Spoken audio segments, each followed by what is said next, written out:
օգոստոսի 8-ի համաձայնությունները, հա, որոնք հենց հիմք են տալիս վարչապետի այս ելույթների համար, այս հայտարարության համար, այս նոր պարադիգմի համար, հա, որի հիման վրա մենք նոր քաղաքականություն ենք կառուցում։ Մեծ հաշվով այդքան էլ Ալիևի սրտով չէ։ Ալիևը ստիպված է գնացել այդ համաձայնություններին։ Հիմա ինչու մինչև հիմա չէր լինում խաղաղություն։ 5 տարի է անցել պատերազմից, պատերազմը դադարել է, բայց խաղաղությունը չի եկել։ Ինչի համար, որովհետև եւ դրա մասին պարզ բաց տեքստով վարչապետը Ստրասբուրգում խոսեց։ Ինչի մասին, որ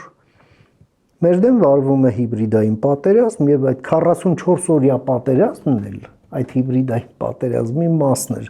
բայց թե որ շանվորդին է մեր դեմ այդ հիբրիդային պատերազմը ծավալել, դրա մասին վարչապետը չասաց, թողեց բազմակետեր, որպեսզի այն լրացվի ունկնդրի կողմից Ռուսաստանը, պարզ է։